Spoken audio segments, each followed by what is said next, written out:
Ito na mga buddy, ito na yung ang ating farm. Papasok dito sa galing sa highway. Ayan, sinusunod natin sa pating sasakyan. Rough road lang dito at hindi pa tapos yung kalsada. Ayan, kita nyo yung mabato.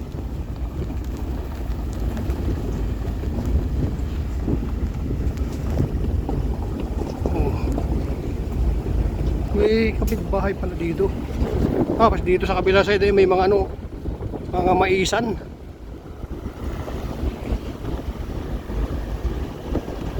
Ay, kaya pala marami talagang anahaw dito. Ayan, oh. Marami siyang puno ng anahaw. Yan yung ating pambansang dahon. Anahaw.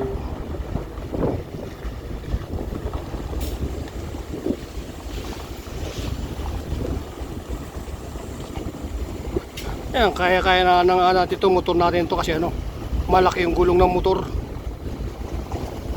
Malapad. Ayan, puro anahaw talaga rito. Oh, may mga tricycle dito. Siguro yung mga nagbabantay dito sa taniman. Liliko pa pala. Tapos may kabahayan pa pala rito banda sa unahan. Ayan. Aakyat.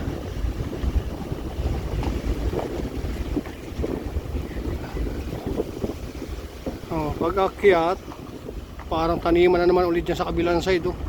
May bahay na naman dyan. Nag-umpisa kuya yung lupa. Yan po nila yun. Ay, yung poste. Dito? Ay, marami ng damo. Ay, Hindi yan. Kasi walang walang bakod eh. Ba't may bakod dyan eh? Baka isang poste na yun, oh. Ba't may bakod? parang ito, sako pa yan kuya. Ito? Ay bakit yung bakod hindi Di ba dapat yung bakod sagad-sagad? Ano ba yun? Ito yung bakod. Ayan bakod. Ito pala. Yan. Oo. Ay grabe, ang dami na pala talagang ang dami ng damo. Hindi ka nang tatrabahuin. Ito na mga buddy yung lupa. Ayan, grabe pala talaga sa anahaw. Ayan, puro damo na, pasokala na rito. Ano na nangyari? Tapos dito yung bahay ni Mayo, yung bantay ng ng manukan.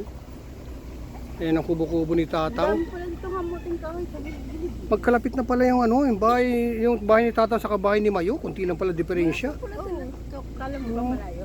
Diyan sa Ayan, nandyan sa loob. Dami na naman buriyo. Pero na naman tayo, linis na naman tayo nito.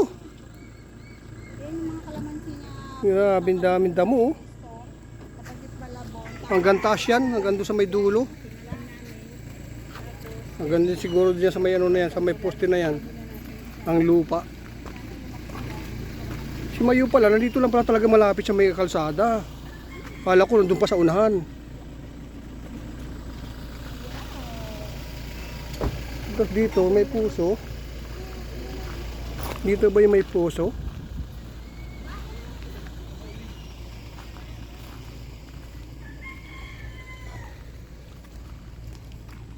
Yung pinakakabit bahay. Ayan mga buddy, pasukin na natin tong tong ating farm. Ayan, may mga aso na rito. Yung mga si Mayo, pato, dami ang pato ni Mayo. Tapos ito yung yung pinahukay namin na walang nangyari. Walang tubig. Kaya kita mo parang ayan yung lupa yung graba yan. Wala na, mababaw na. Akala ko malalim pa. Mababaw na pala siya, ayan 20 feet yan dati. Ito yung manukan Wala na, masukal na. Hanggang saan? Hanggang dyan ang lupa dyan sa may poste na yan, papataas.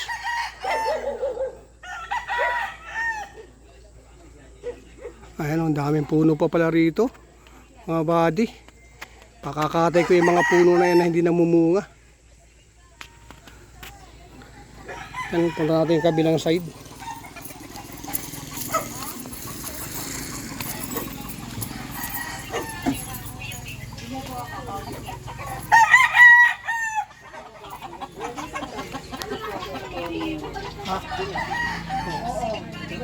Ito, dun. Yung mga manok nyo dyan, oh. Ito.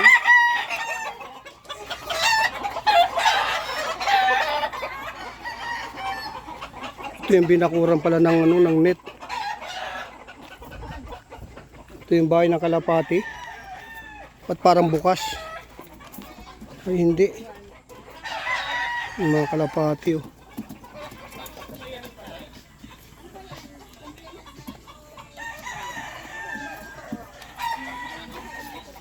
Ayan. Ito yung mga anahaw na ano. Musbong, ito yung bahay ni Tatang dati. Ayan. Ito muna kami pansamantala ni Utol. Hindi pala ganun kasinsin yung bubong ni Tatang. Hindi niya dinubol-dubol. Maganda sana yung pagkakaansalansa niya kaso lang hindi dinubli. Pero ang daming tayo na kambing kaya lilinisin namin yan. Yun na namin gagawin linisin.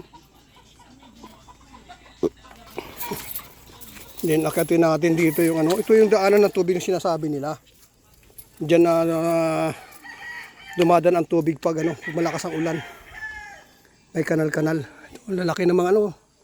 Mga anahaw. Ito yung ano pa. Tanim pa siguro ni Tatang to. Daming si ano.